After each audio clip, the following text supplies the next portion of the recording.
Ladies and gentlemen, welcome to the latest episode of the Chinlock here on Spreaker.com. It is DigitalDailyFix.com's weekly episodic wrestling podcast. And I'm back. I'm Smitty, joined by our three other co-hosts who did a valiant job of covering last week: Helmick, Howard, and Tim. The only show with less suicide attempts. What? Then Kansas City?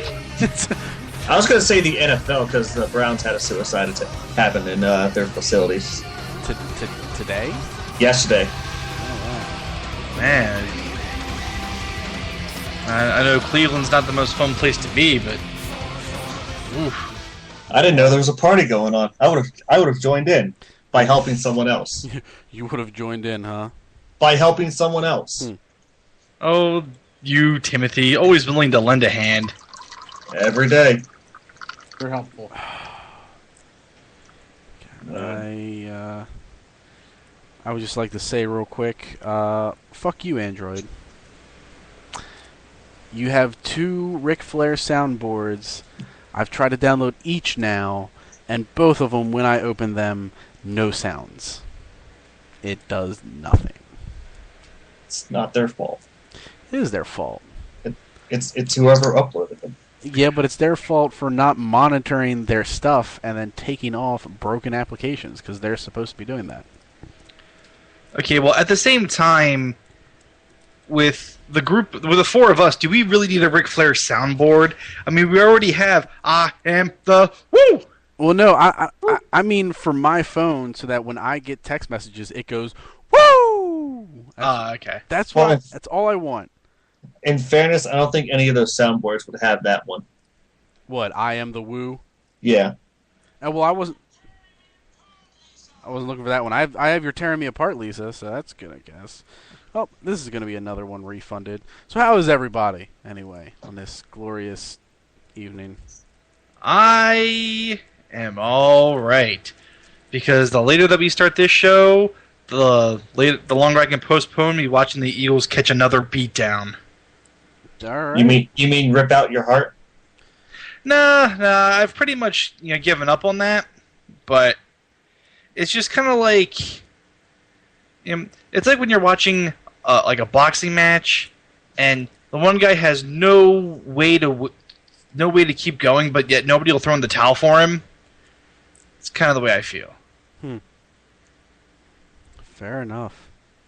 Well, I don't expect the late start was, more for I wasn't home, and unfortunately, this is the soonest I could get home.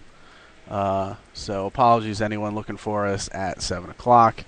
Next weekend, hopefully, we'll finally be back to normal times. Everybody here, everything else. So hopefully that works out.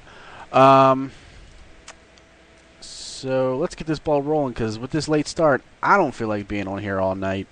What do we? You know what? I've been off of this show for so long, I don't even remember what comes next. We do that thing with the news. The end of the show comes next. Oh, okay. Well, Good let night, me just start the song. All right. Anyway, Tim said something, so. Yeah, I said we can got muted there with the thing, but that's okay, because you know what? There's no commercials, so I don't have to waste my voice anymore. Yeah, we're done with commercials, because Spreaker said we can't have them. Said, fuck you. Spreaker's like, yeah, eat shit. I was like, oh, all right. I don't really want to, but if you're telling me to. Well, I got some terrible news for Helmick. Former manager of Tensai Sakamoto has officially been demoted to WWE NXT, as his profile has been removed from WWE's website under the Superstars page. No. Well, maybe this will lead to bigger and better things for Sakamoto. But I did miss him this week on Raw. Shouldn't you have been missing him for like the past 2 months? Yeah, but but it really hit me this week when I saw Tensai come out, and I was holding out hope, and my hope has been smashed. Fair enough. It was kind of. I honestly expected him to be released. So the fact that he's at least demoted means he's still got a job. So good for him. He's got a job, unlike some other NXT star. Wah, wah, wah. By the way, I don't have that story because I didn't give a fuck about it. That's fine. I don't give a fuck about it either. But I only brought the Sakamoto story because I know it affected Helmet very dearly. What was that schmuck's name? Like Kevin Matthews or something? Yeah. I don't know. Yeah. Fuck you, guy. Fuck you, not Dean Ambrose, Reigns, or Seth Rollins. Yeah, exactly. Or Richie Steamboat. That's it. That's all. That's all I got for that one. Moving on, for those who give two shits, John Cena was spotted with former diva Nikki Bella last weekend at her own high school reunion. So apparently they may or may not be dating. No, John More Cena. importantly, Daniel Bryan was also there. Well, he's been dating the talented Brie Bella. Oh wow! So, all right. Well, you know what? Good for them. I'm glad to see the talented Brie Bella, dating the talented Daniel Bryan, and the hot Nikki Bella dating the hot John Cena. Both fitting. And hot Nikki Bella has like filled out a little bit. Like she hasn't gotten fat. She's still thin, but she's gotten thicker in the right places. That's good. Yes, she has improved her hotness ever since leaving. Excellent. All right. Again, for those who give two shits, WWE is attempting to cater to female audience members by having storylines such as... No. Doesn't Helmick want to hear the rest? No, that's fine. I'm not telling you no to go. I'm not saying no as in don't say it. I'm saying no as in this is all just wrong. Okay, I'm pretty interested now. You guys have really. Well, Helmick, you certainly enjoy the storyline of AJ and John Cena, and the working on storyline of Alberto Del Rio and D. Rosa Mendez winking at each other. Oh. His dreams have been crushed. It's all to bring in the women.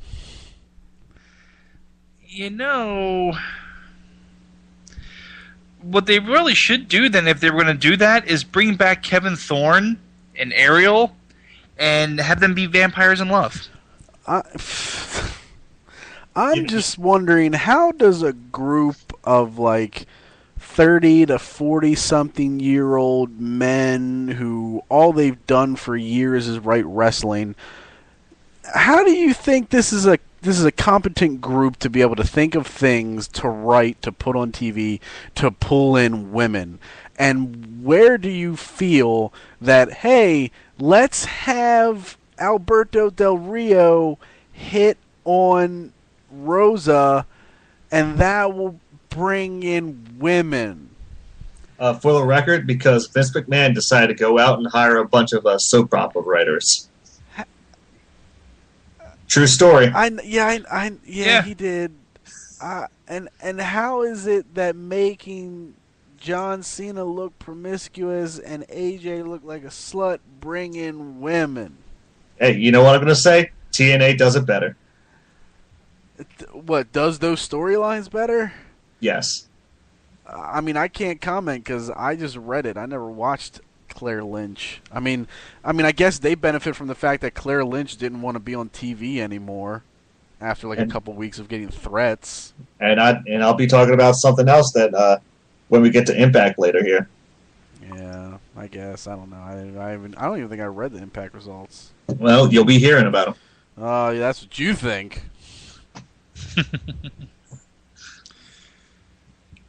Anything else on that one before I move on to the next topic? No, I kind of got the gist. Okay. Well, in sad news, the fabulous Freebird member Buddy Roberts died this week. So, only one left. Get my hatchet. Rutherford P.S. Hayes. Yes. I said fabulous Freebird, not, Black I don't know. I had something for that, but it just didn't come forward. Okay.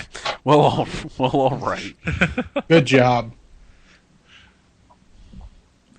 Batting 1,000. All right, just rest in One, peace, pal. I never saw the Freebirds growing up. I know of them. I never saw them. I have no emotional attachment to their wrestling history, but rest in peace, guy. I agree. I would like to see 3MB become the new Freebirds. They're trying to. They're working on it. I'll maybe if they drop Jinder Mahal.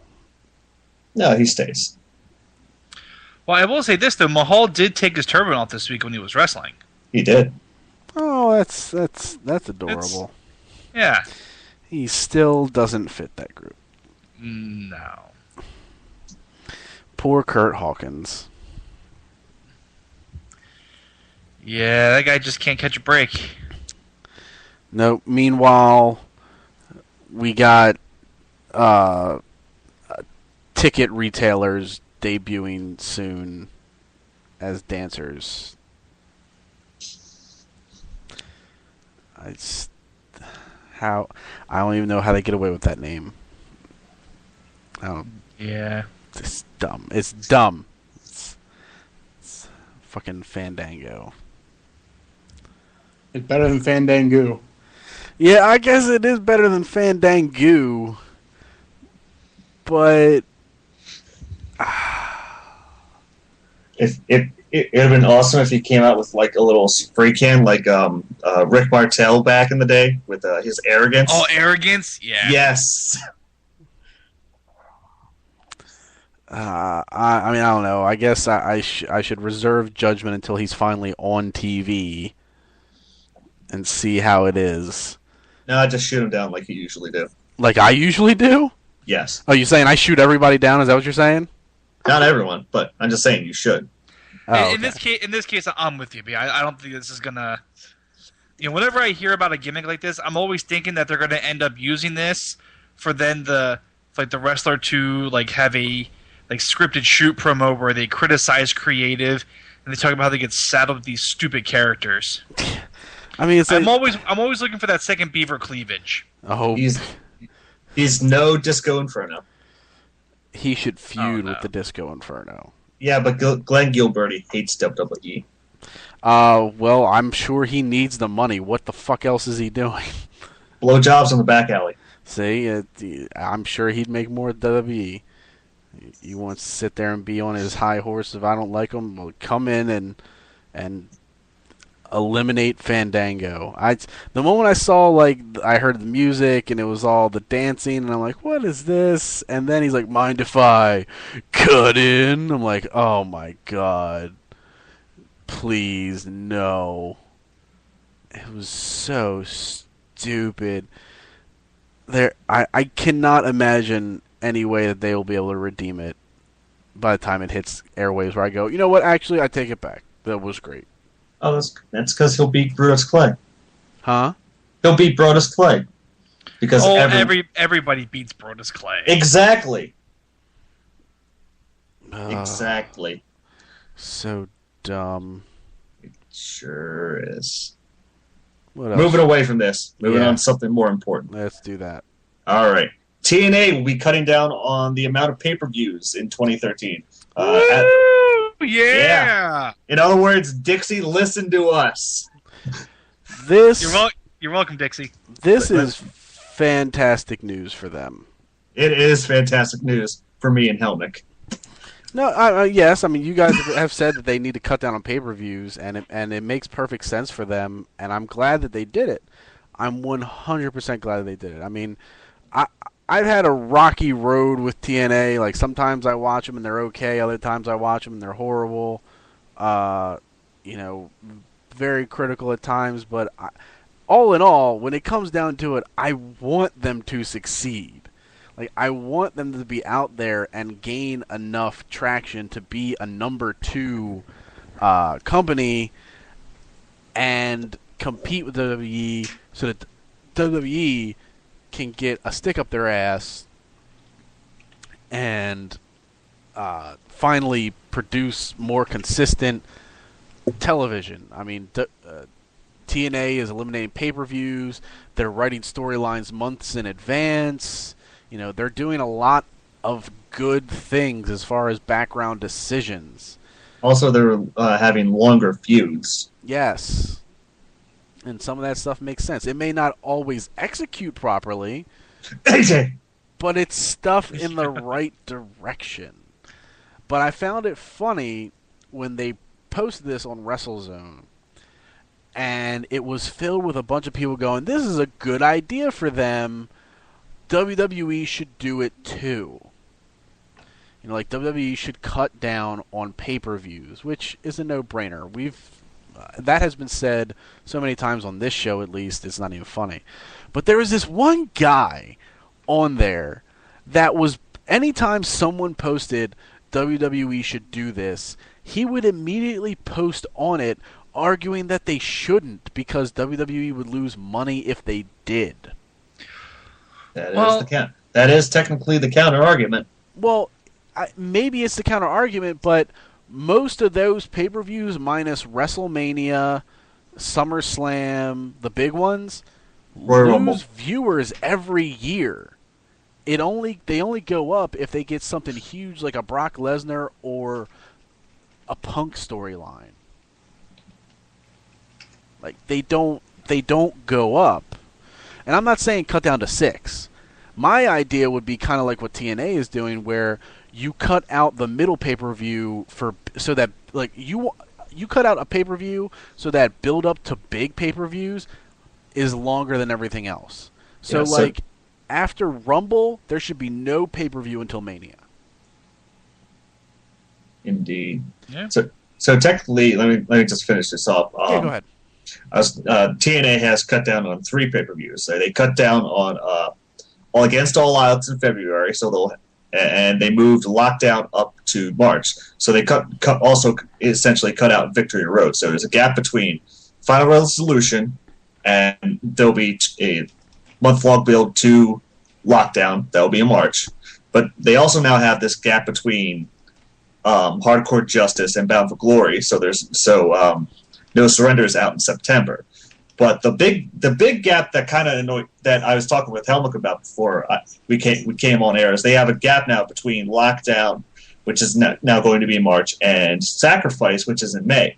And I was telling Helmut how they should move Sacrifice from May to April, so then they again can have a month-long build towards Slammiversary. I mean, that would make sense. I mean, who knows? I mean, this may just be the initial move. They could, I mean, since they're out of contract for those pay-per-views and they're free to move and take out and add what they want, they could still make those moves. You know, I would consider this being phase 1. Though, what about the whole thing of Lockdown being in the Alamo Dome? It's going to be a hard time filling all those seats. That is a 70,000 seat arena? That's ridiculous. Yeah, I mean, you're going to be doing... I think you would need to be giving away a lot of free tickets. Free tickets. Free tickets. I mean, they have issues getting like 7,000 Hey, Helmut, arenas. Yo, you should go to that pay-per-view. I would. Report. Yeah. Give us a report.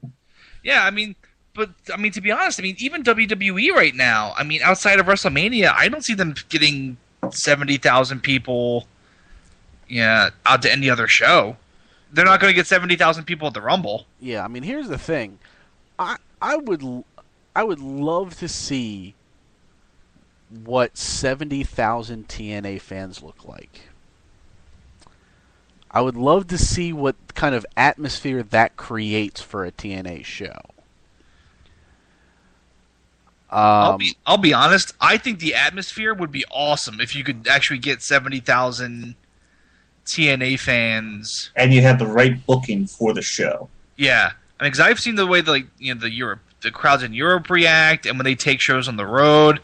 Some pay-per-views where they've been on the road, the crowds have been great. Others, like the last time they were in Nashville, were absolute trash. Well, yeah, because Nashville sucks. Yeah, But I think if you book it right, like Timothy was saying, and if you can actually get 70,000 people, in an arena like that, I think you could have a huge crowd reaction for that show. Mm-hmm. So as it stands now, is there a pay-per-view in February? No. Okay, so now we're just building towards lockdown. Well, no, because we got Genesis in January. Oh yeah, I'm sorry. Why am I thinking? Even though it should we're be in Final January right Resolution now? in January. I don't know why I'm thinking we're in January. Okay, so Genesis is in January. There's nothing in February, and then after Genesis, it's just all built towards lockdown. Yep. Okay. I mean, it gives them a ton of time to try to build something to get. I mean, who knows? I don't even know if they're aiming to get 70,000 people in there. I mean, if they're leaving every seat available for purchase, then ballsy move, good on them, and they got a month to try to build it to get people in there. One way or another, I hope they fill it. I don't think they're not going to sell 70,000 legitimate tickets. If they get to 75, I think they succeed. Yeah, I think. If they get, because who knows? A lot of people are saying nobody knows what the deal is that they got with the Alamo Dome to be able to have that arena for lockdown. Who the fuck knows? They might be planning something gigantic to be that ballsy to say we're going to the Alamo Dome. Whatever it is, it's going to involve their annual, tag match, their big tag match for that show. Whatever it is, it's going to happen in that show. Yeah, and there's no way it's anything else besides TNA versus Aces and Eights. Yeah, and I want to say there'll also be Meth Hardy versus a member of Aces and Eights for the title. We shall see. We will shall see. But that's a long ways off. Things could change, but we'll see. Yeah. All right. What else we got? That'll be everything. That'll be everything. Because this week wasn't exactly filled with news. Yeah. Yeah. I hope one way or another that dome is as filled as possible. If it doesn't hit 70, fine. But even if they tarp off the upper deck, that's still going to be a huge arena for them to fill. Yeah, and I just hope one way or another they have bodies in there. They fill those seats, whether it's free or whatever. Fill those seats because I want to see what that looks like. I really do. I agree. So you're going to be there, right, Helmet? Yeah, I'll go. There you go. Done. All right, ladies and gentlemen. So, like I said, no more commercials. So we hop right into Raw, and who wants to take us into Raw? Who wants to, instead of because I'm not trying to go over every minute of the show. So with Raw, let's see. Howard, something you liked, something you didn't like. Raw was okay overall. So that's something I did like. I agree. So I thought it was a pretty decently put together show. If I had to pick a specific thing, let's see. I'd probably pick the. I was saying, it doesn't have to be your absolute favorite. Just something you remember. Oh, I didn't like Alicia Fox wrestled. Of course. Yeah. But I did like the Shield tape segment. I thought Dean Ambrose looked really good. Mm-hmm. I was actually surprised by Roman Reigns, his presence. I thought that was surprising because I thought he would just be third wheel. And I thought that was pretty decent. It makes me want to see more of it, more of them, other than just jumping everybody. Mm-hmm. And I didn't like Alicia Fox. Fair enough. Let me just get that clear. It's been a long time since I could say that. So what you're trying to say is that Alicia Fox is not your favorite diva? No. I'm no diva. And is it just me, or does Dean Ambrose remind anyone of Heath Ledger / Joker ever so slightly? Of course. He even had the talking going down. Yeah. Well, that's also because all white people look alike. That's because I think Ambrose's character is he's always got that hint of crazy about him. Once they develop his character a little more, I think he's got nowhere to go but up. Oh, definitely. Right back up to developmental. I mean, Technically down because it's in Florida. I haven't seen. Well, if you go far enough up, you'll be back down. I haven't seen Ambrose wrestle, so I don't know what his wrestling skills are. I know what Seth Rollins' wrestling skills are, and I know when this all ends and they all go and WWE puts their things together. Seth Rollins at the very least I think could move up the card similar to Daniel Bryan just with his wrestling skill. Well, he's going to be a tag team champion with Kobe Johnston, so. I mean, I don't think he's stuck in that realm. I mean, he's a decent talker, and apparently they got high hopes for him in as far as like for the main roster. The Roman Reigns, I don't really know anything about him. He's strong. Yeah, I want to see more of him. I want to see more of him. I actually liked the opening promo. Oh, you mean Ryback threatening to murder Vicky Guerrero if he doesn't give him what he wants? That was hilarious. I enjoyed that. And I do agree with the whole sentiment that WWE was very pleased with him on the mic, and overall that was a pretty good promo for him. So I got no issue with that. I also like the fact there was a good amount of wrestling on that show.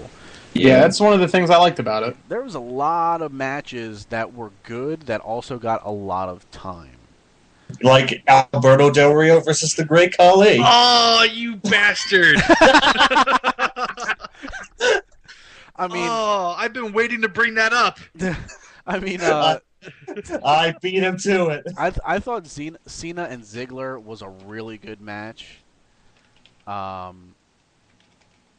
And I look forward to seeing what they're capable of doing on a pay-per-view. Because I have a feeling they're just going to, bust their asses even harder. Like, that was a good match.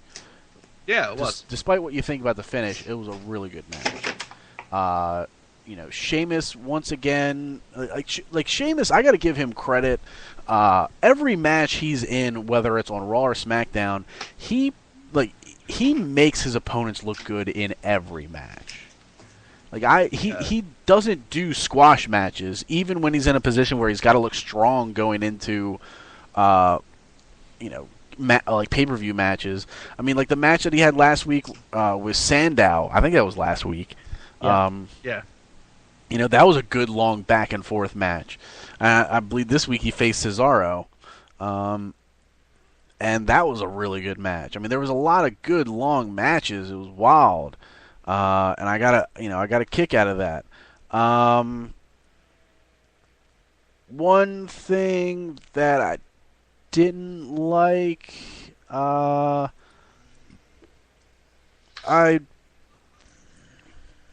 go with actually the first thing that popped in my head is there was no further development of Miz's face push or anything like that. Well, technically he was on the Armed Forces tour, so he wasn't even at the show. So yeah, I know. Well, I mean, I'm not saying that's WWE's fault. I'm just saying. I know. I'm just saying. Yeah, I mean, that's one thing. I'm once they turned him face, I'm very interested in it. So I do want to see where it goes. I want to see how they handle it. Because I mean, there wasn't too much that I overly disliked. I mean, I'm tired of the whole AJ thing. That's done. But there wasn't anything that I can think of off the top of my head right now that was like, oh. So, what about you, Helmick? Well, I gotta say another thing I really did like from Raw was the Daniel Bryan and Rey Mysterio match. Yeah, I thought those guys really tore it up. Even though apparently Daniel Bryan won the poll to wrestle CM Punk. I was gonna bring that up, but yes, and that's going into my. One thing I didn't like. I don't understand, why you wouldn't just go ahead and go with the legit polling. I don't see where the real harm is. I mean, unless they were just trying to work in Kane's, red state joke, or if they just really wanted to have Bryan wrestle Mysterio that badly. I don't understand what they really gain from that. I'm sorry, go on. I was going to say, and this goes towards the end of the show, does the Shield gain ground for beating the shit out of Daniel Bryan at the end of the show, or Kane? Well, they ended up beating up both of them, because when Daniel Bryan came out to make the save... That's true, but I was going to say, which one does it hurt? Does it benefit more, given the situation? Because like, which one's the bigger statement? Yeah. I mean, Kane is the bigger statement. He's the monster. Because I think that's what it all gears up to. That makes a lot of sense. Yeah, I guess you could really kind of go either way with it, because these guys, have been beating up the unstoppable Ryback, and taking food out of his mouth. Nah. So, I mean, I don't know. I guess I understand what you guys are saying, but I just really enjoy watching Punk and Bryan wrestle. No, I hear you. But I think the whole point was to have another statement from the Shield as they're attacking someone. Yeah. Plus, I can see them. I could actually see them having the mentality of, like, they know what kind of matches they get out of Punk and Daniel Bryan. Like, they are like really special matches. I mean, hell, it started as a random Raw match and it exploded into a 3-month feud. Just based on the match quality. I have a feeling that's something that they kind of want to save and use sparingly, because they know what kind of quality work. I mean, honestly, down the road, I would not be surprised at all if if we were to ever see an Iron Man match again, it would be between those two. I know it wouldn't be at this one, but I'm telling you, WrestleMania. I'd be totally down with it. It won't be at this one, but down the road. It won't be at this one. I don't even know where 30 is going to be. I guess that they'll announce that at. Yeah, they'll let us know. They'll let us know at WrestleMania usually, and then Dirt Sheets will leak it before then. I know it's not at Texas Stadium. No, that'll definitely be for 31 though. Yeah. Because the main point of trying to go to New Texas Stadium is to try and get there before UFC.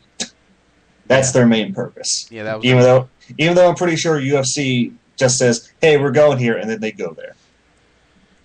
Yeah, there's stuff that they figure out's a little more involved in that, but still, I mean, I don't see what difference it makes who is there first. They're going to get more seats. I think they're going to have more seats than a UFC match would anyway. So whatever.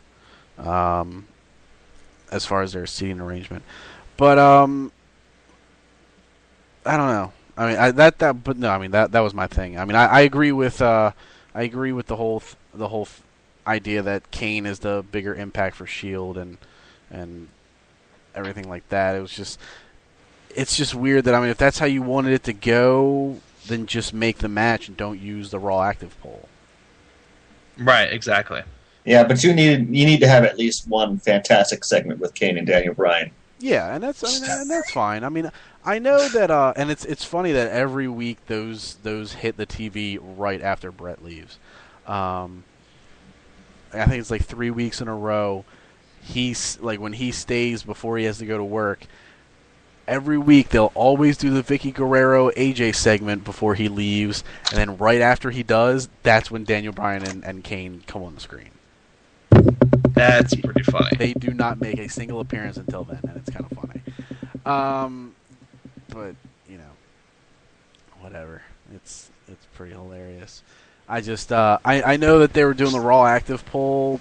Like the release of Dirt Sheets were saying that it was done because Triple H was running this show with Vince being in the Middle East and or wherever he was visiting the military, and he's a big fan of the Raw active polls. I also find it funny that I read a recent article that apparently Vince hates Twitter now. Oh, cranky Vince! Did you read that?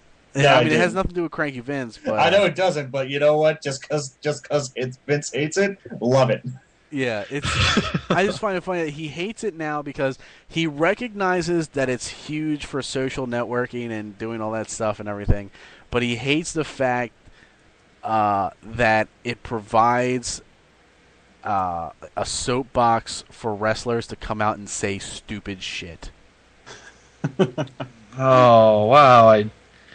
I do give Vince credit for at least realizing that would be a possibility. Yeah, I just like that it took him till now to be like, this just gives an open forum for people to just say stupid crap.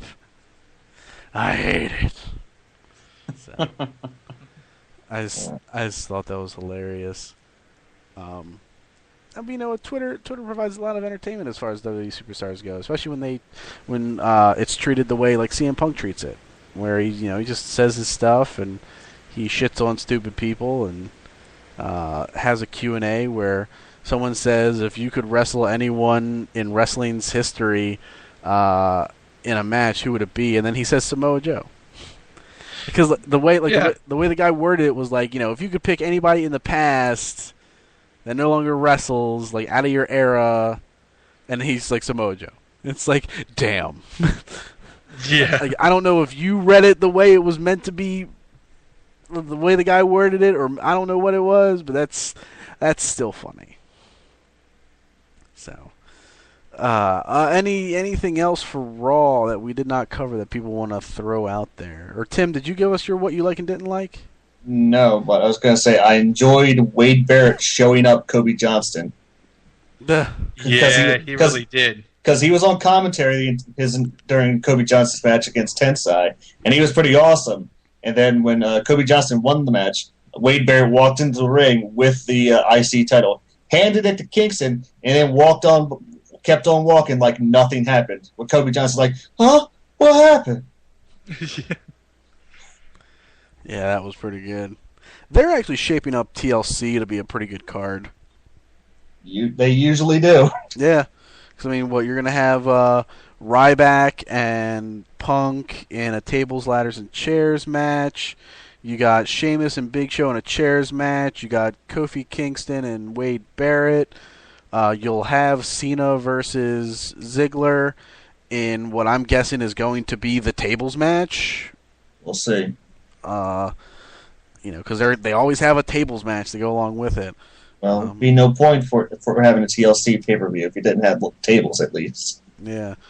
Though I think they have gone away of having a ladder match and a TLC match on the same pay-per-view, if I remember correctly.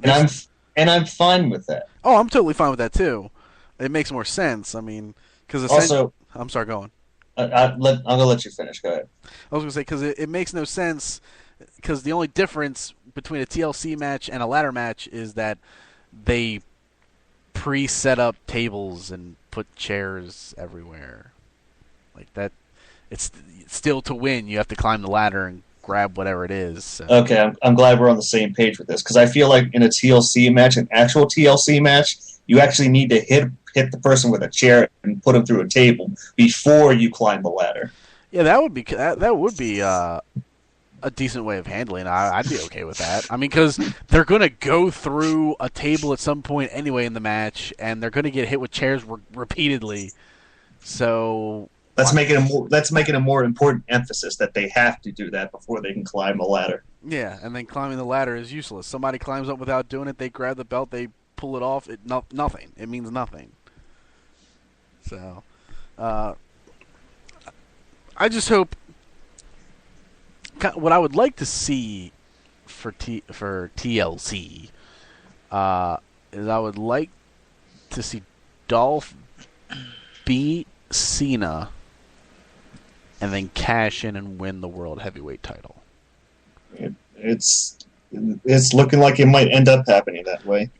And it's an instant rub for him. I mean, he's had a very impressive run of late. Yeah. He's had a pretty impressive run recently. And, I mean, that match, even though he lost against Cena, a good quality match can overshadow a loss. And I like the promo that he cut on, I don't know if any of you guys watched those YouTube videos that have, like, the quick interviews after Raw and after SmackDown, getting people's reactions to stuff. they interviewed Ziggler, and he was like, he cut this thing. He was like, man, I went out there and I wanted to see the show, and I was having the match of my life, and blah blah blah blah blah. He's like, and he beat me, and I came up short, but he's like, I promise you, it will never happen again. Like just like the promo that he cut was really good, and it was just like, you know what, that to me is enough for me to want to see them go again. The good match and the follow up promo is like, go again, go on pay-per-view. Give Ziggler the win, and then let that be the confidence boost for him to come out and cash and win. Because, I mean, who else can say, I beat John Cena and became World Heavyweight Champion all in the same night? Oh, no, I agree completely. And that's been my dream angle for unifying the titles. If you ever unify the the World Heavyweight title and the WWE title, you can have something similar where your Money in the Bank winner ends up winning the Rumble and then cashing in, and winning the other title at the same night. Yeah. And just no matter who you give that to, it's going to be it's going to be a huge way to get that character over. Mm-hmm. Yeah, it's just thinking about how all this stuff works, it still leads me back to I wish they would take the pay-per-views out at certain spots to give the big pay-per-views more build. Like take away Money in the Bank, put Money in the Bank back as a WrestleMania match with one briefcase for someone to choose whatever champion that they can face. I mean, when you got two briefcases, then you're like, all right, well, I know someone's going to cash in on either belt. I just don't know when. Like I know who it is, and I know what belt they're going to cash it in on. The only thing I don't know is when. If they win a briefcase and lets them cash in on either champion, then you don't know which show, you don't know which champion, you don't know what time. It opens up more unpredictability. And then you take away Elimination Chamber, make Elimination Chamber an occasional match, not an every year match. You can never do it again. I mean, they're not. You gotta live in the reality where they're not gonna stop making that match. At the very least, though, they should. I mean, that match is okay. Like every now and then, there's a good Elimination Chamber match, but it's not the type of stipulation where every time it pops up, you're like, yeah, we're getting a good match out of this. Because then they throw someone in like the Great Khali, and you're like, oh. But like take that away, make it like an occasional match you use at like SummerSlam or in certain cases or use it as something to occasionally build up a B show. It's like, oh my god, they're going back and forth. We got like 6 guys, we don't know what to do with them. Elimination Chamber. That way, as soon as Rumble ends, you are building to WrestleMania. Because once Rumble ends, nobody's looking forward to Elimination Chamber. They're all focusing on Mania. The objective of Elimination Chamber is to finalize matches for Mania. Armageddon, Hell in a Cell. Duh. Oh god. The 6-man Hell in a Cell match? Yeah. That shit was wild. I remember those. But like take that away, take away Money in the Bank, so then you have a good solid month of build up, or month and a half of build up for SummerSlam. What's the pay-per-view before Survivor Series? I forget. Anybody remember off the top of their head? Oh. Hell in a Cell.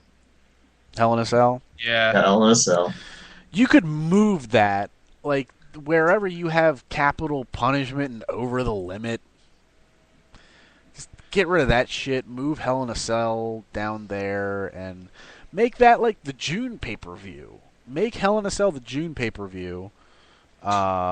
Bring back King of the Ring. I'd be fine with King of the Ring. I mean, even if they don't want to do it, I want Bad Blood. St. Valentine's Day Massacre. Oh yeah, I want Bad Blood with 2 Ds. I want Beware of Dog. That's the only way you can have it, duh. I want Beware of Dog 2. Oh, I don't. I was gonna say I want uncensored. Well, I guess it's better than me saying I want Beware of Dog 1, where the pay-per-view cuts out in 45 minutes. Slamboree. I don't know. Have you seen some of those old In Your House pay-per-views? You might be better off to have the pay-per-view die in 45 minutes. In Your House was in the prime time where my parents were buying the yearly pay-per-view package, the one where you get them all for one lump sum. Oh, okay. So yeah, I'm very well versed in Yeah. house pay-per-views. Hell, I mean, what about the first one when they were trying to give away a house? well, they were actually giving away the opportunity to like try to win a house. Yeah. Oh, I love that fine print. Hey, don't worry. In my mind, I felt like every in your house pay per view they were trying to give away a house. When I was young, I really thought that when I was a wee lad. Wow, they're going to give away a house every month. You know, they should probably actually try something like that now. I mean, who knows, man? They got to do something. Anything else from Raw before we move on? So I didn't like Zack Ryder and Damian Sandow. Those two work well together. I mean, there's no denying that. I feel bad for Zack because he deserves more than what he's getting. But at the same time, he is getting on TV, so I guess that's good. Yeah. I don't know. I mean, the guy shouldn't be punished for getting himself over. And that's how I feel he's being treated. Whether that's the intent or not, it just feels like he's being punished for getting himself over. Yeah, it definitely does have I mean, especially for a guy who was getting like huge pops and who was getting a great crowd reaction, just the way that it seemed like it felt like they went out of their way to destroy him. Yeah. And I mean,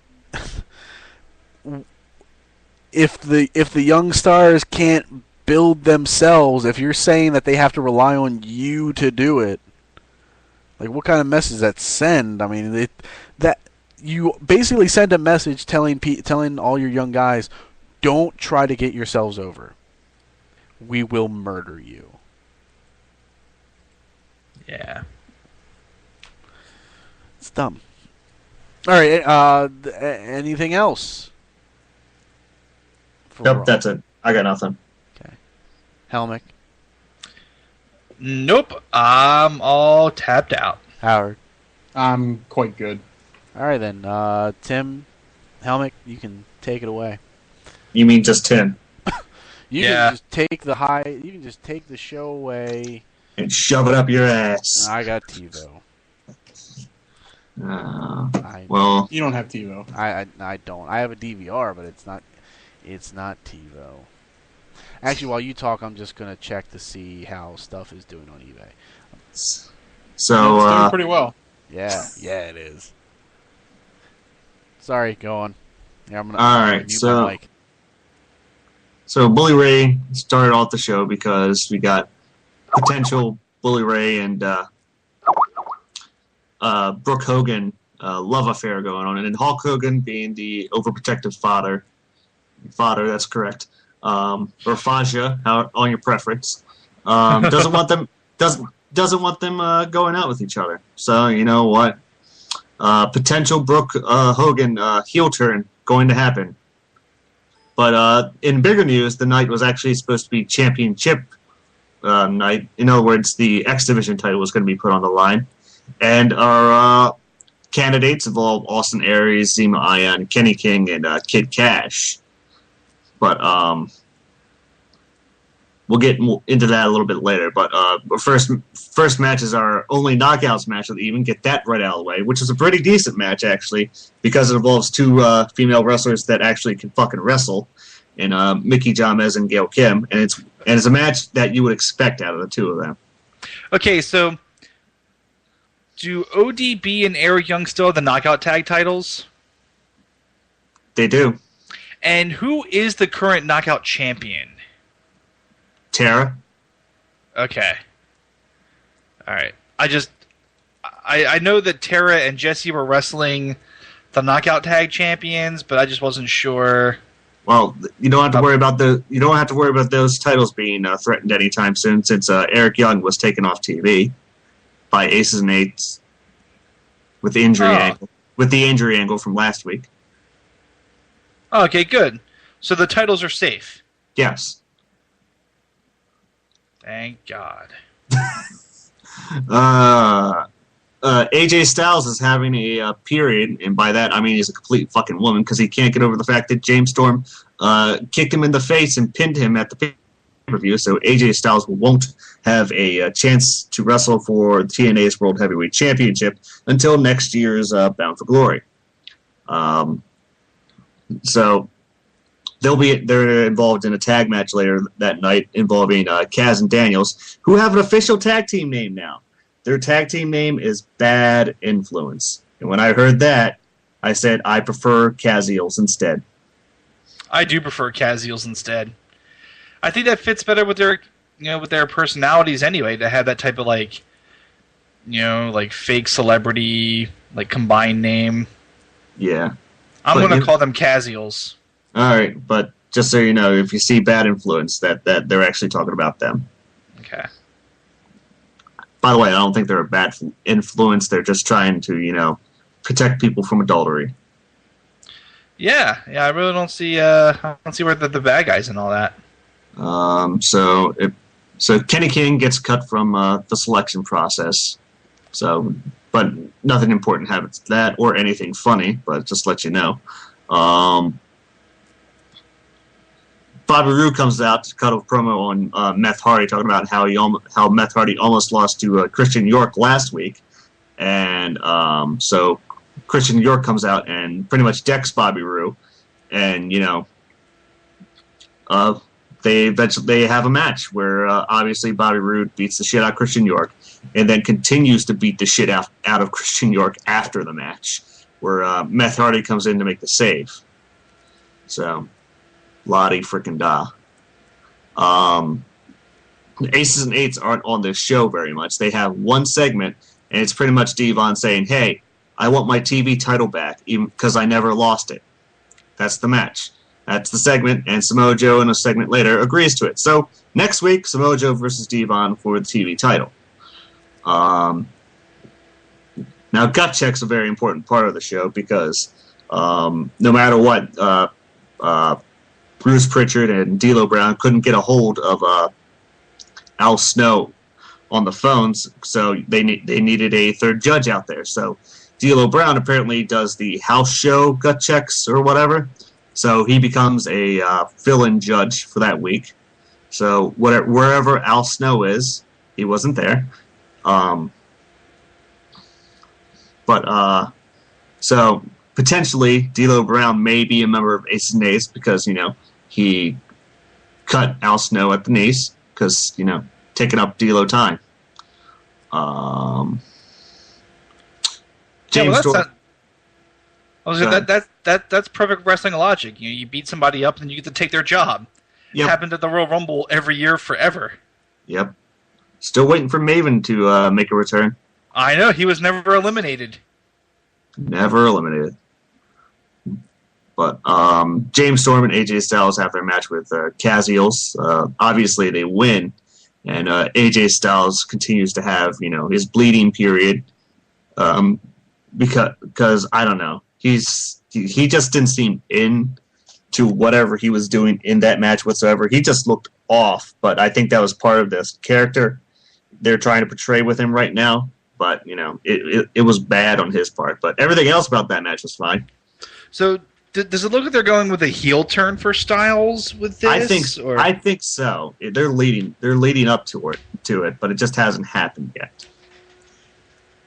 And I'm kind of fine with that. I just hope he doesn't become friends with Caziels afterwards. Yeah, I think that's really the one thing that I'm going to be confused about if they go forward with that. I don't think confused is the word. I think annoyed is the word. Yeah, or really the bird is the word, but. That's for another time and place. Yeah, but everyone's heard about it. That's true. Hulk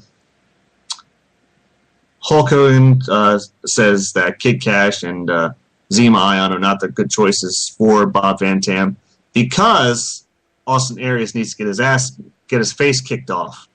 So Austin Aries versus Bob Van Tam for the X Division title in the main event.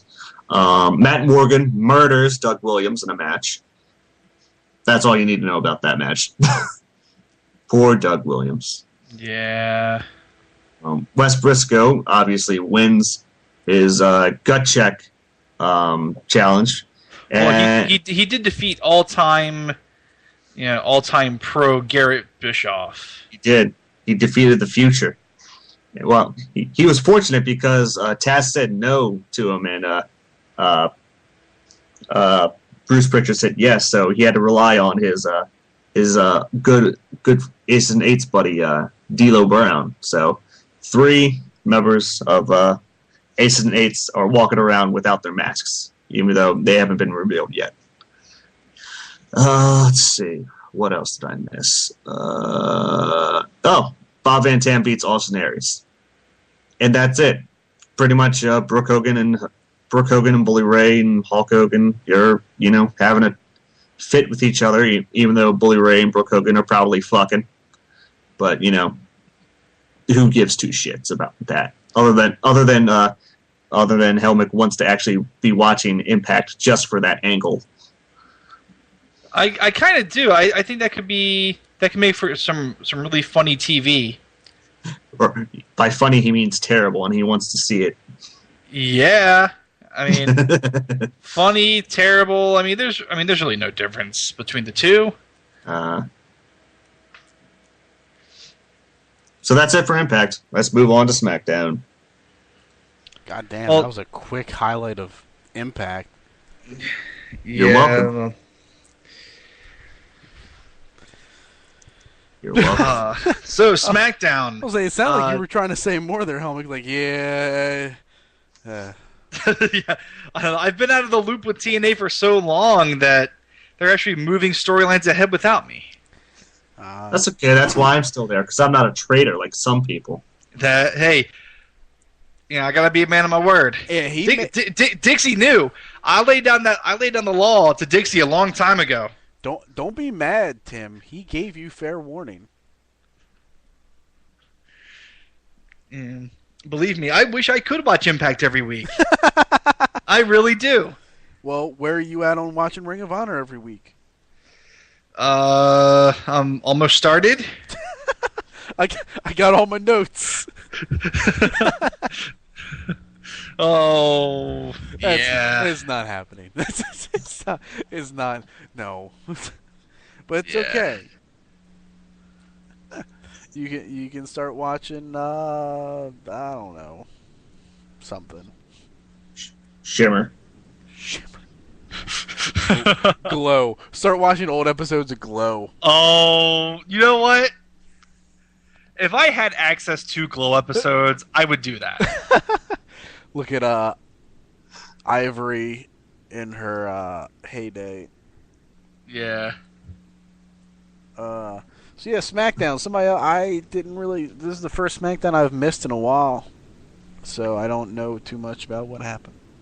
Well, SmackDown was a very wrestling-heavy show this week as well, and you had a lot of. Cena comes out and cuts a promo to open up the show, and while the content of the promo itself was, kind of, kiddie and. Oh! You mean a John Cena promo? I know, it's shocking. Poopy. But what I did like is that it looks like they're finally starting to move this feud away from like AJ and Vicky being in the foreground to it being more about Cena and Ziggler, which I did like. Del Rio came out, and this led to a match between Juan Cena and Alberto Del Rio, which the match itself was pretty good, and I like the fact that you have John Cena in an impromptu match to open up the show. He's a rare treat on SmackDown. I thought it was a good way to get the crowd into the show pretty early. And so Cena wins, and then Ziggles hits Cena with a briefcase afterwards, and stands over him like, what now? I'm the best. Around. Oh, I'm sorry. Let's see. I'm trying to think of what else was on this show. Daniel Bryan and Kane were very, very pissed, and they started a yes chant in the back. Yeah, they did. Kobe Johnston was asking them if they could work together, and then they started paying each other compliments about how Kane is one of the most destructive forces in WWE history, and Kane was saying how his partner Daniel Bryan is one of the most dangerous submission specialists in WWE history. And they started chanting yes when they asked each other if they could get along. And they ended up having another long match, good match with Kobe Johnston against the Primetime Players and Wade Barrett.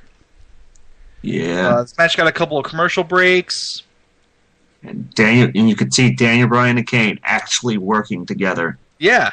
They didn't really do any comedy spots with those guys, like miscommunicating or yelling at each other. So all business. Yeah, I thought it was a pretty good way to advance their team and evolve those characters. Damian Sandow had an awesome segment. Damian Sandow has begun his search for an apprentice. Yeah, and he said that his attempt to educate the masses has failed, so he's going to try to educate people one at a time. So he pulls a guy out of the crowd, obviously not a plant. No. No way at all. But he asks them how often... I'm trying to think of the first two questions. I know the one was, how often does America hold its presidential election? And the first question was really simple too.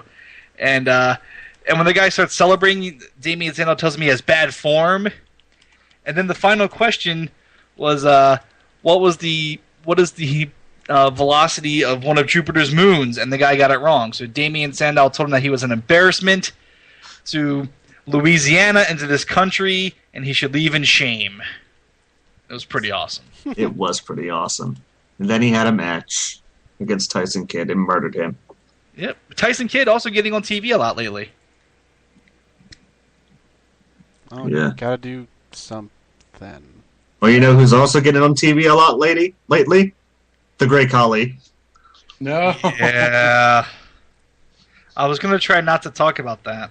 But the important part happened in one of those backstage segments on the .com where Natalia approached him again. So they're going with that angle somehow, some way. That's another way to get to the ladies. It is. He's got big hands. Female demographic. Yep. Let's see. 3MB. 3MB. Something that I don't like is that I don't like the fact that excuse me, drew a blank there for a second. That Drew McIntyre was not wrestling. I was just getting ready to say that. You have 3MB with Heath Slater, Jinder Mahal, and Drew McIntyre, and the one guy you don't have wrestling is probably the best wrestler of the three. Is he still wearing that cast? Yeah, he probably still has the cast on though. Yeah, but you know what? Bob Orton wrestled with that cast for like 25 years. That's what I was gonna say. Well, you know what? He's not Bob Orton. That's right. I don't think he's got hepatitis. Nor does anyone call him Ace. That's true. Yet. Well, they know once they throw him in there with Heath Slater, Jinder Mahal will have nothing to do. But hey, at least they're having fun. And they look like they're having fun. They are, yeah, they really do look to be having a good time. As long as that, I guess. They're not getting rid of Jinder Mahal. I might as well just live with it. Yeah, I don't know. I mean, you don't necessarily have to. There's a lot of things that I don't live with. So I'm not gonna begrudge anybody that. Yeah. Well, I don't hate it to the point of swearing off WWE. WWE, there isn't a concept yet that I know of that's incoming. Yeah. Well, all I know is that we all watched Katie Vick and still stuck with this company. So yeah. With the exception of them like performing an abortion on live TV, I don't think there's going to be too much that's really going to chase away the diehards at this point. I don't know if you guys talked about this last week. This is jumping completely off topic. I don't remember if you guys talked about this last week or not. The article of why CM Punk is still champion. Oh, because Vince McMahon wanted him to be champion. Oh, because Vince McMahon didn't want to upset The Rock. Yeah. How much truth do you think there is to that? 50-50. Yeah, I think there's some truth in there. I think another part of it too is that they just never had. They don't really know what they're doing long term. So I think if Vince had his heart set on some type of idea, he would probably do it. But Yeah, I mean, but it makes sense to keep the belt on Punk it does. because you've already been laying the groundwork for Punk and Rock for from a few months ago. Yeah. Since Raw 1000. Yeah, and I mean, like, I know now it's up in the air whether Rock wins or not because of the schedule he would be keeping leading up to Mania. I know one of the things that they said was there was concern that he wouldn't be on Elimination Chamber, and I'm kind of in the boat where I think he doesn't need to be on the Elimination Chamber. Like, you don't need to have a WWE title match at the Elimination Chamber. Just have it be to determine the number one contender to face the Rock at Mania. Like, and I know I said that before, but it's like, why not do that? Like, why not just have it where it's like, okay, SmackDown, you can end it with the SmackDown one, with the World Heavyweight title one, fill it with as many athletic guys as you can that are big names that are like, this match is going to be like, holy shit. And then fill the Raw one with a bunch of guys that you want to be fighting to take on The Rock. I mean, why does that not make sense? Why is that not like oh, we can just do that and it'll be fine? Because it will be fine. I don't think anyone is expecting him to be on Elimination Chamber. I can tell you, all the way back when he said that he was winning the belt and then he said he was getting a match at Rumble, never once did I think, oh, that means he's going to be wrestling on Elimination Chamber. Nope, never thought that. Yeah. It's big pay-per-views. If anything, the only one he's got left after this is Wrestle SummerSlam again. He has, since he's come back, he's wrestled Mania, Rumble, and Survivor Series. Well, do you think that, at this point, I would think that, Money in the Bank has probably surpassed Survivor Series and maybe even SummerSlam as far as, like, big shows of the year. It hasn't passed SummerSlam in buys. Okay. It actually hasn't even. I don't even know if it's gotten close. But I would say that at this point, it is bigger than Survivor Series. I would completely agree with that. But I don't know. I mean, I figure as long as The Rock is there for Raws, like if he's there for live, like a good chunk of live TV appearances, Rumble and Mania, how is that should be enough. Yeah, well, I mean, Rock even proved that he can do pre-tapes and still be a bigger, huge draw, a bigger draw than anybody else they have. Yeah. So, I mean, I think if you have him for, a couple of live appearances, I mean, you're only really looking at a couple of months, between the Rumble and Mania anyway. So, yeah, you can get away with. There's a lot of stuff you can get away with. Yeah, I mean, I feel Rumble for them is a win-win situation, regardless of what they do. If Rock wins, you have that big, huge moment where Rock is champ again.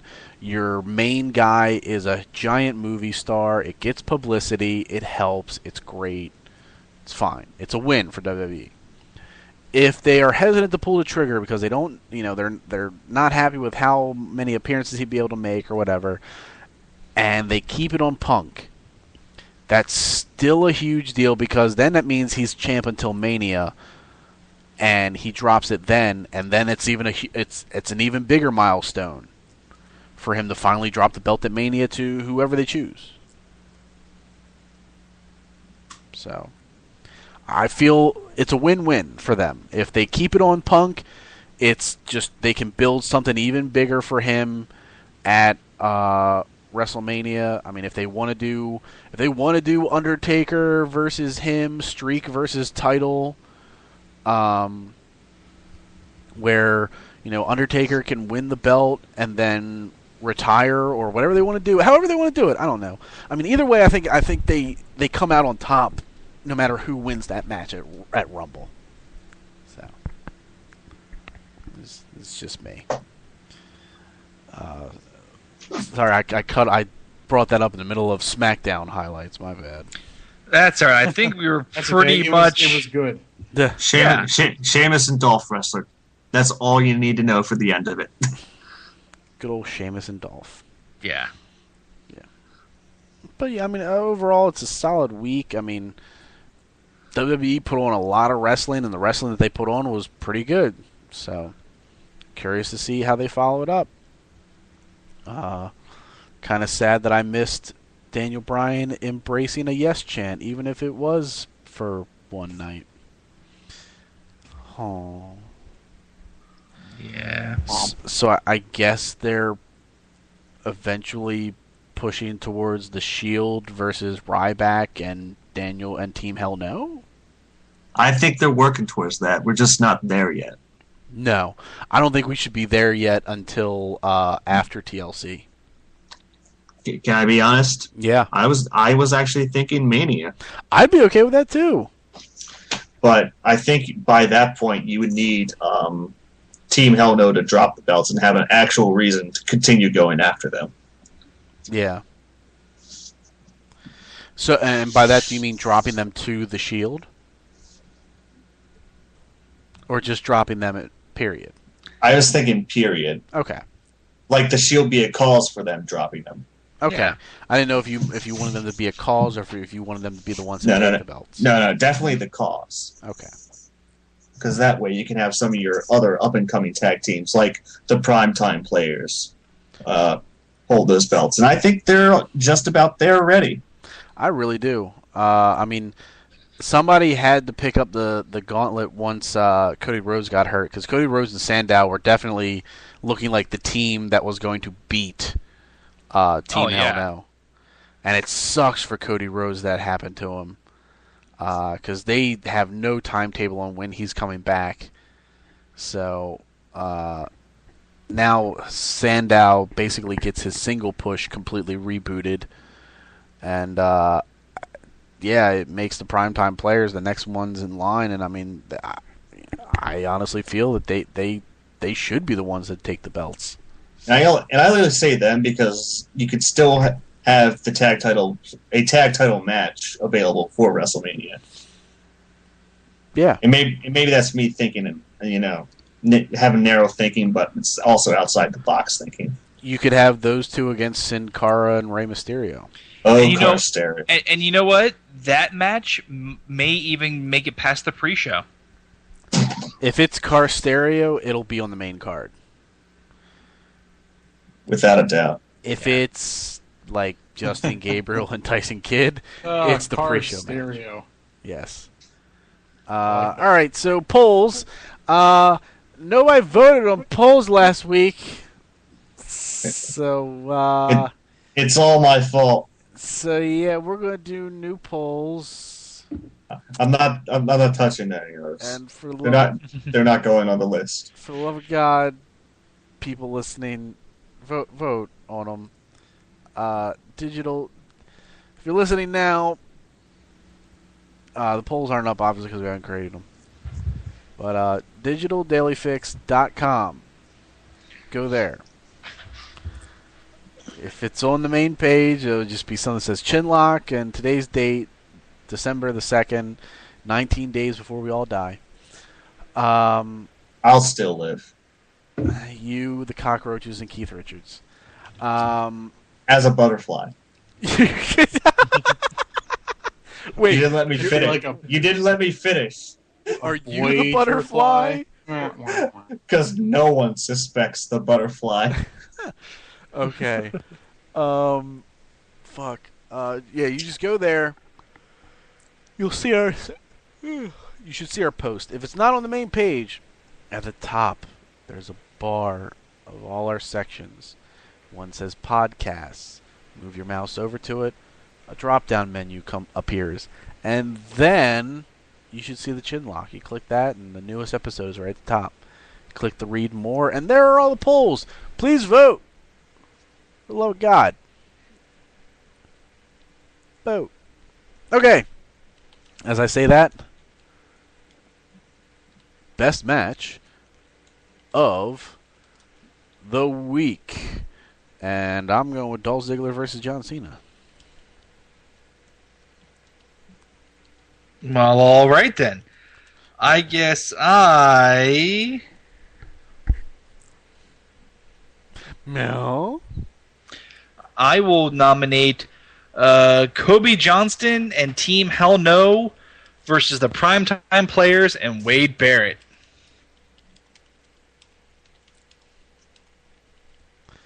Okay.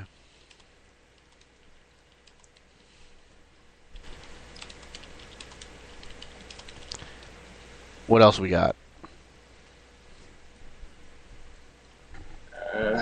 I got a difficult decision here because I don't know which match to pick.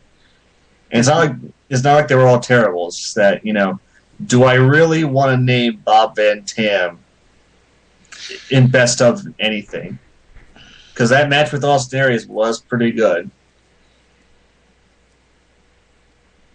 By the way, I'm picking Bob Van Tam versus Austin Aries. Okay. Because I was either going to pick that or Mickey James versus Gail Kim. Oh, the ladies get no love. Not this week. Howard? I'm going to go with Daniel Bryan versus Rey Mysterio from Raw. That was my backup. I thought Good that was job, going to be. Howard. I thought that was going to be your main, Helmick. I know. It almost was. I'm actually surprised no one decided to split the votes of Dolph Ziggler. Oh, for him versus Sheamus? Yeah. Those two always have good matches. Actually, 9 times out of 10, whoever Dolph Ziggler wrestles, they have good matches. Yeah, it's always in the running. Yeah. All right. Worst match of the week. Who wants to go first? I have very little choice, but I'm going to pick Matt Morgan versus Doug Williams, only because it was a squash match. I'm going to nominate the Great Khali versus David Otunga because it was the Great Khali versus David Otunga. With Hornswoggle. Yes, with Hornswoggle. And he always makes everything better. You know what? I'm splitting the vote. The Great Khali versus Alberto Del Rio, yeah. That was my backup. Oh, now you've given Howard no choices. I know. Oh, wait. Oh, wait a second. I'm going with Alicia Fox versus Tamina. I don't care. Ah! That's How long has it been since I could say that? Hey, that's why It I put the joke there. All right. Let's do that. And best segment of the week. What do we got? I'll go with the Shield promo. Good call. Yep. What else we got? You want to go, Timothy? I will, because I forgot to mention this on Impact. During the AJ Styles Storm and Bad Influence match, Daniels and Kazarian did Gangnam Style in the ring during their match. So, guess what my best segment is? Daniels and Kazarian doing Gangnam Style. I'm gonna go with now I wish I would have seen that. I'm gonna go with Daniel Bryan and Kane, Red States versus Blue States. Okay. And I will go with Damian Sandow's Search for an Apprentice. See, if that would have been mine if I didn't restrict myself to this. Yeah. Just to let you know. All right.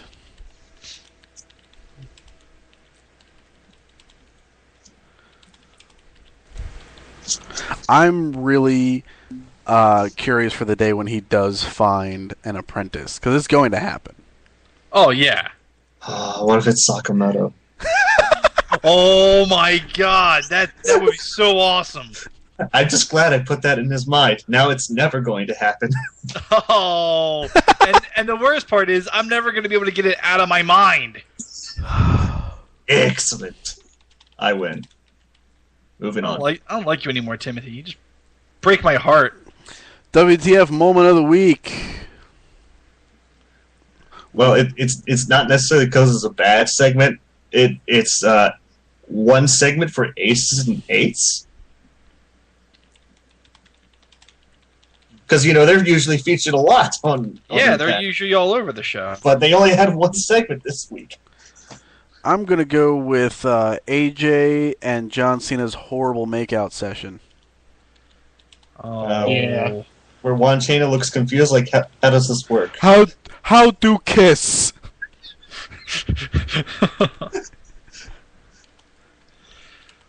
I guess I will go with the Passion of Tensai. What happened to I forget. He lost to Kobe Johnston. Okay. So we're calling it the Passion of the Tensai. Yeah, I mean they took away his Sakamoto, and now he's jobbing out to everybody every week. Well, he hasn't jobbed out to Brodus Clay yet. I guess that's one thing he's got going for him. As soon as he does that, though, it's all over. I still enjoyed when Ryback picked him up for the shell shock and he yelled, "I got it!" Yeah. Howard, what you got? Hornswoggle. That is all kinds of correct. Come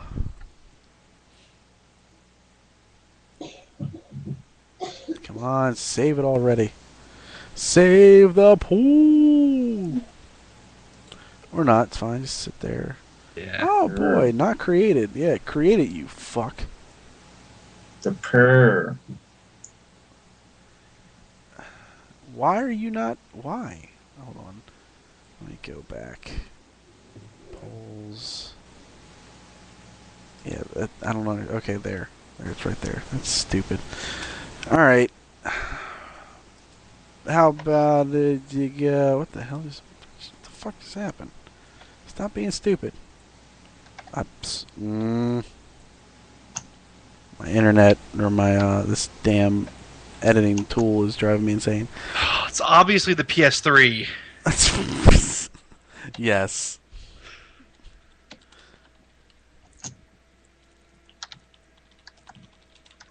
Best wrestler of the week.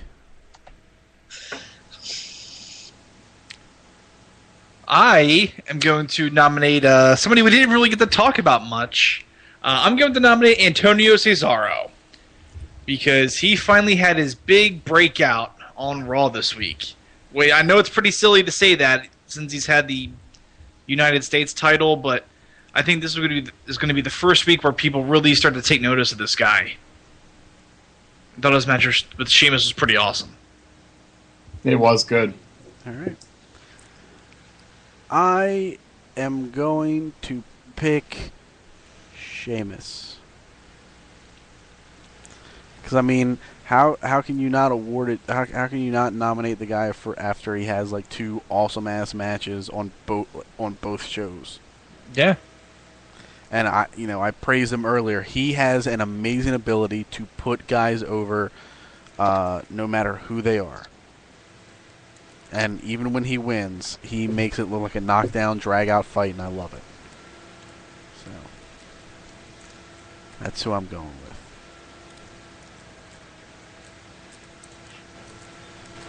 What else we got? All right. Well, since I already talked about the passion of the Tensai, for my worst wrestler of the week, We're not on worst yet. We are. Oh. I haven't picked yet, and okay. I think I'm going to pick Austin Aries for continuously stirring the pot between Brooke, Hulk, and Bully Ray. Okay. Howard? I'll go with the safe pick and just go with Daniel Bryan. Do you want to nominate him solo, or do you want to nominate Team Hell No as a group? No, I'll nominate him solo this week. Kane did lose. Fair enough. All right, now, Helmick, you are more than welcome to tell us Your worst wrestler nominee. Well, I will be nominating David Otunga because he lost to the Great Khali, and over this weekend, Rachel and I were watching reruns of I Love New York, and he was on I Love New York. Did you forget? No, I remembered, but he also had this like kind of a Jerry curl on that show. It was really weird. I will go with the Great Khali. But he beat David Otunga. I don't give a shit who he beat. Like, that's some milestone. Well, he can retire. He beat David Otunga. He's done it all. Yeah. Who else? What? I'm going to go with Doug Williams. Okay. I know. It hurts. It pains me to hear you say that, too. It pains me because there really wasn't much of a choice. Yeah. You know what? Actually, you didn't say that yet, did you? No, because Howard hasn't given me his. Okay, I want to change that to AJ Styles. Because you know what? Fuck his mopiness. All right. Howard, should I just start typing yours now? Yeah, go ahead. All right. Man, I'm kind of surprised that Howard's picking Dolph Ziggler. I was gonna say, do you even want to do you want to let the listeners know? No. Oh, all right. They should know by now. If you don't know, you can see it on the poll when you go and visit. So there you go. Just let you know, it's Dolph Ziggler. Okay. I knew it.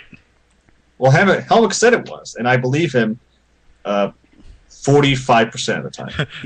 That's way too much to believe me. He is a trustworthy fellow. That's true. I have the best intentions. My information is not always accurate. That's why it's at 45%. All right, so come on, Internet, thank you. All right, so if you go to digitaldailyfix.com right now, the Chinlock post is there. You are more than welcome to vote. It's nice and simple and easy. Like I said, you just go and there's a nice red link that says read the rest of this entry, and that'll take you to all the polls. You can click that. You can do that. And then stuff happens. So yeah, vote on those polls. They'll be up all week until we do our next show. So, which I think is another normal show. I don't think there is no pay-per-view this coming weekend, right? Yes, there is. Oh, there is. It's TNA's. TNA's is this coming? Okay, then we'll have that. Yep. Then we'll have. And you sound so excited for it, Timothy. I'm letting you know. That's my excitement level. I'm letting you know. He knows about it, and he wanted to share it with the world. With Helmick, at least. Yes. Yeah. In hopes of guilting him to watch it. Even though he's given his vow, I'm hoping to guilt him into watching it. Best of luck. Yeah, I know. Once Meth drops the title, I will be... Won't be this pay-per-view, unfortunately. I know. I got him going to at least the lockdown. And you're on the booking team, so you know. That's fine, though. Just remember, if your full prediction comes true before Jeff Hardy drops that belt, TNA's off the show entirely. If the future is if the future joins aces and eights, you can't stop me. I'll have become too powerful. Well, now I'll become too powerful because this isn't my final form. That is true. That is true. All right, ladies and gentlemen, tomorrow night is the Digital Reload back at its normal time, 7:30. I believe we will have a Halo 4 review, and I believe we are going to go through our list of end-of-the-year titles. And now that we've played a decent amount, there's still some that we have to play, but now that we've played a decent amount, I think we can reach the point where we can start taking games off the list where we go, we're not going to nominate it for anything, we're not going to nominate it for anything. So I think we're going to do that. So listen to us as we nitpick games until we take them off our list. And review Oh, them. right. And Hooray! So, by the end of the week, we will also have our first podcast special for the Marvel Now series. It is the next installment in Crisis Cast. Hooray! Beer. It is Marvel Now Wave 1. All the number ones that came out in November. We will highlight them. There's at least 7 of them. There's 10, son. I told you there was 10.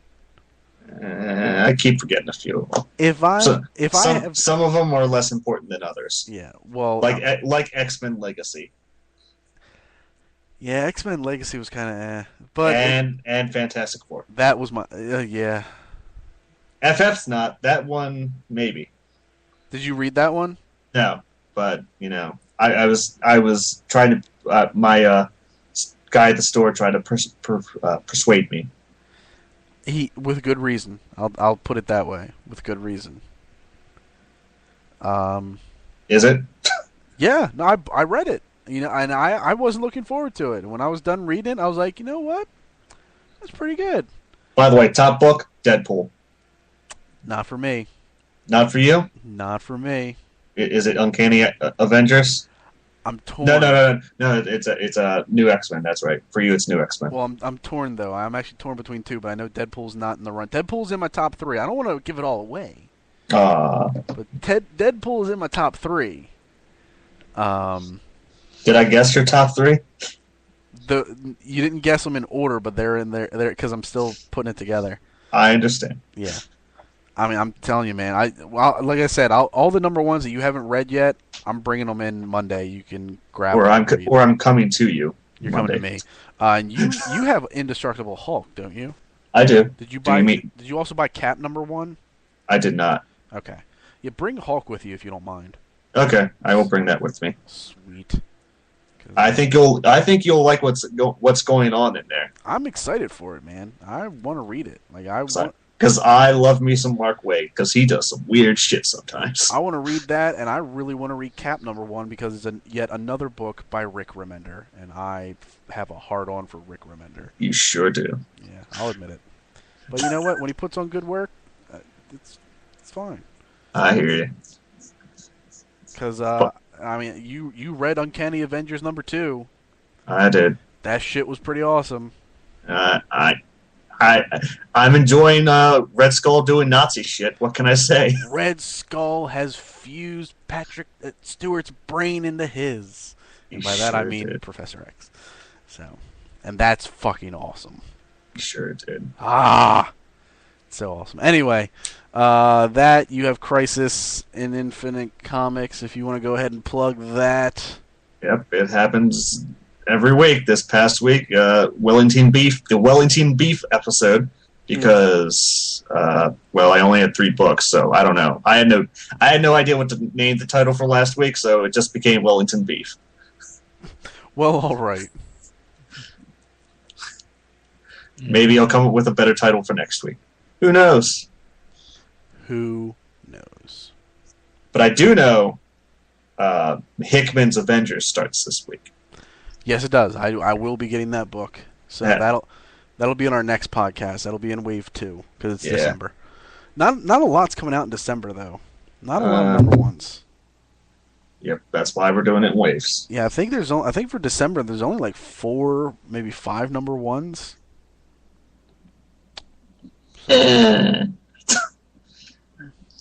All right. We'll see.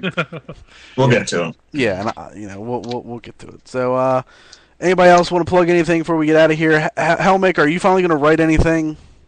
Yeah, actually, I got a couple of things in the works, and I'm going to be. I got to start getting ready for the Best Picture blowout this year. I have a feeling this is going to be a pretty good year for that.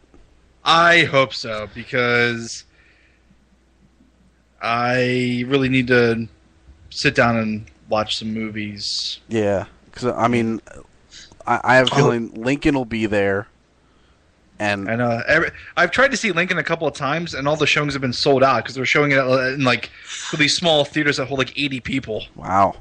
Yeah. Because I want to see that for Daniel Day-Lewis. I've heard a lot of stuff about Silver Lining Playbook.